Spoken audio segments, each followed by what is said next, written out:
ಕರ್ನಾಟಕ, ಮಹಾರಾಷ್ಟ್ರ, ಗುಜರಾತ್ನ ಹೆಣ್ಣು ಮಕ್ಕಳ ಪಾಲಿಗೆ ಅಕ್ಷರಶಃ ರಾಕ್ಷಸನಾಗಿದ್ದ ಕಾಮುಕ ಈತನನ್ನ ಪೊಲೀಸರು ಅರೆಸ್ಟ್ ಮಾಡಿದಾಗ ಈತ ಬ್ರಾ ಹಾಗೂ ಮಹಿಳೆಯರ ಪ್ಯಾಂಟಿ ಧರಿಸಿದ್ದ.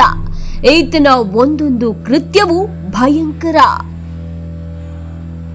ಮೃತದೇಹದ ಮೇಲೂ ಅತ್ಯಾಚಾರವೆಸಗ್ತಿದ್ದ ಕಾಮುಕ ಪೊಲೀಸರಿಗೆ ಚಳ್ಳೆ ಹಣ್ಣು ತಿನ್ನಿಸ್ತಿದ್ದ.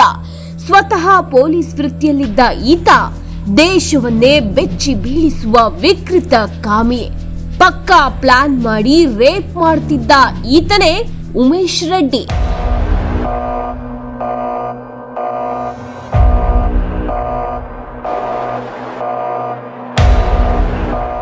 ಈಗಿನ ತಲೆಮಾರಿನವರಿಗೆ ಉಮೇಶ್ ರೆಡ್ಡಿ ಎಂಬ ಹೆಸರಷ್ಟೇ ಪರಿಚಯವಿರಬಹುದು.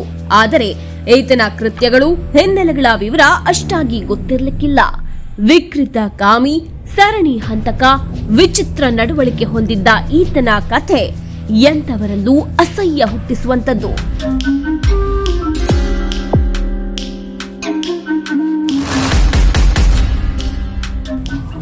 ಸೈನಿಕನಾಗಿ ವೃತ್ತಿ ಜೀವನ ಆರಂಭಿಸಿದ. ಪೊಲೀಸ್ ಆಗಿದ್ದ. ನಡುವೆ 10 ಕೆಲಸಗಳನ್ನ ಮಾಡಿಕೊಂಡಿದ್ದ ಈತ ಮಾಡಿರೋದು ಬರೋಬ್ಬರಿ 18 ಕೊಲೆ, ಕನಿಷ್ಠ 20 ಅತ್ಯಾಚಾರ, 9 ಪ್ರಕರಣಗಳಲ್ಲಿ ಈತ ಶಿಕ್ಷೆಗೆ ಗುರಿಯಾಗಿದ್ದಾನೆ. ಈತನ ಕೃತ್ಯಗಳು ಕರ್ನಾಟಕವಲ್ಲದೆ ಮಹಾರಾಷ್ಟ್ರ, ಗುಜರಾತ್ನಲ್ಲೂ ಬೆಳಕಿಗೆ ಬಂದಿವೆ.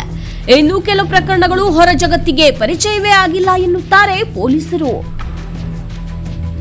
1969ರಲ್ಲಿ ಚಿತ್ರದುರ್ಗದಲ್ಲಿ BA ಉಮೇಶ್ ಹೆಸರಿನಲ್ಲಿ ಜನಿಸಿದ ಉಮೇಶ್ ರೆಡ್ಡಿ ಸಿಆರ್ಪಿಎಫ್ಗೆ ಆಯ್ಕೆಯಾಗಿ ಜಮ್ಮು ಮತ್ತು ಕಾಶ್ಮೀರದಲ್ಲಿ ಸೈನಿಕನಾಗಿ ಸೇವೆಗೆ ಸೇರಿಕೊಂಡ. ಕಮಾಂಡರ್ ಒಬ್ಬರ ಮನೆಯಲ್ಲಿ ಡ್ಯೂಟಿಯಲ್ಲಿದ್ದಾಗ ಆತನ ಮಗಳ ಮೇಲೆಯೇ ಅತ್ಯಾಚಾರಕ್ಕೆ ಯತ್ನಿಸಿ ಸೇನೆಯಿಂದ ಹೊರಬಿದ್ದವ ಮತ್ತೆ ಚಿತ್ರದುರ್ಗಕ್ಕೆ ಬಂದಿದ್ದ.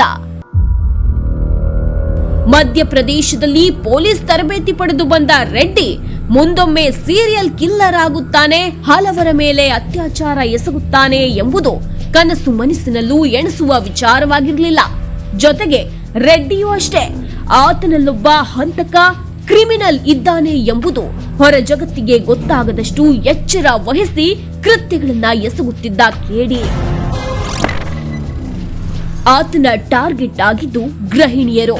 ಮಧ್ಯಾಹ್ನ 11 ಗಂಟೆಯಿಂದ ಅಪರಾಹ್ನ 3 ಗಂಟೆಗಳ ನಡುವಿನ ಅವಧಿಯಲ್ಲಿ ಪಕ್ಕಾ ಪ್ಲಾನ್ ಮಾಡಿ ನೀರು ಅಥವಾ ವಿಳಾಸ ಕೇಳುವ ನೆಪದಲ್ಲಿ ಮನೆ ಪ್ರವೇಶಿಸುತ್ತಿದ್ದಾತ.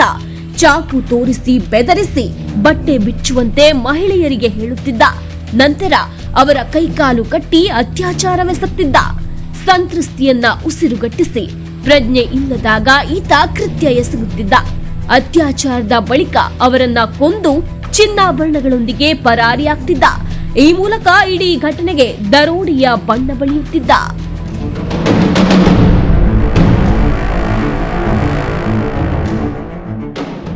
ಸಂತ್ರಸ್ತಿಯ ಒಳ ಉಡುಪಿನ ಜೊತೆ ಪರಾರಿಯಾಗುತ್ತಿದ್ದ ಈತ ಪೊಲೀಸರು ಬಂಧಿಸಿದಾಗಲೆಲ್ಲ ಆತ ತನ್ನ ಉಡುಪಿನ ಒಳಗೆ ಮಹಿಳೆಯರ ಒಳ ಉಡುಪನ್ನ ಧರಿಸಿದ್ದ. ಚಿತ್ರದುರ್ಗಕ್ಕೆ ಬಂದವ ಕೆಇಬಿ ಕಾಲನಿಯಲ್ಲಿ ನಡೆದು ಹೋಗುತ್ತಿದ್ದ ಹೈಸ್ಕೂಲ್ ಹುಡುಗಿಯ ಮೇಲೆ ಅತ್ಯಾಚಾರಕ್ಕೆ ಯತ್ನಿಸಿದ. ಆದರೆ ಆ ಬಾಲಕಿ ಕಲ್ಲಿನಿಂದ ಹೊಡೆದು ಈತನಿಂದ ತಪ್ಪಿಸಿಕೊಂಡ್ಲು. ಇದೇ ರೀತಿ ಡಿಸೆಂಬರ್ 6, 1996ರಲ್ಲಿ ಇದೇ ಪ್ರದೇಶದಲ್ಲಿ 16 ವರ್ಷದ ಇನ್ನೋರ್ವ ಯುವತಿಯ ಮೇಲೆ ಅತ್ಯಾಚಾರವೆಸಗಿ ಕೊಲೆ ಮಾಡಿದ. ಗಣರಾಜ್ಯೋತ್ಸವದ ದಿನ ಪರೇಡ್ನಲ್ಲಿ ಆತನ ಮೊದಲ ಸಂತ್ರಸ್ತೆ ಉಮೇಶ್ ರೆಡ್ಡಿಯನ್ನ ಗುರುತಿಸಿದ್ಲು. ಆಗ ಪೊಲೀಸರ ಅತಿಥಿಯಾಗಿದ್ದ ಈ ಕಾಮುಕ ಪೊಲೀಸರಿಗೆ ಚಳ್ಳೆ ಹಣ್ಣು ತಿನ್ನಿಸೋದ್ರಲ್ಲಿ ನಿಸ್ಸೀಮನಾಗಿದ್ದ ಕದೀಮ 1997 ಮಾರ್ಚ್ನಲ್ಲಿ ಆತನನ್ನ ಚಿತ್ರದುರ್ಗ ಪೊಲೀಸರು ಬಳ್ಳಾರಿ ಜೈಲಿನ ಅಧಿಕಾರಿಗಳಿಗೆ ಹಸ್ತಾಂತರಿಸುವ ವೇಳೆ ಪರಾರಿಯಾದ. ಹೀಗೆ ಜೈಲಿನಿಂದ ಹೊರಬಂದವ ಮತ್ತೊಂದಿಷ್ಟು ಕೃತ್ಯ ಎಸಗಿದ. 2006 ಅಕ್ಟೋಬರ್ 26 ಸರಿಯಾದ ಸಾಕ್ಷ್ಯಗಳಿಲ್ಲದೆ 11 ಪ್ರಕರಣಗಳಲ್ಲಿ ಖುಲಾಸೆಗೊಂಡರೂ 9 ಪ್ರಕರಣಗಳಲ್ಲಿ ಆತನ ವಿರುದ್ಧದ ಆರೋಪಗಳು ಸಾಬೀತಾಗಿದ್ವು. ವಿಚಾರಣೆಯ ವೇಳೆ ನ್ಯಾಯಾಧೀಶರೊಬ್ಬರು ಅನೇಕಾನೇಕ ಅಪರಾಧಗಳ ನಂತರವೂ ಬದಲಾಗದ ಈತನನ್ನ ದೆವ್ವ ಎಂದು ಕರೆದಿದ್ರು. ಅಲ್ಲದೆ ಎಷ್ಟೇ ಶಿಕ್ಷಿಸಿದರೂ ಕೊಂಚವೂ ಬದಲಾವಣೆ ತರಲು ಸಾಧ್ಯವಿಲ್ಲದ ಅಪರಾಧಿ ಉಮೇಶ್ ರೆಡ್ಡಿ ಎಂದು ವ್ಯಾಖ್ಯಾನಿಸಿದ್ರು.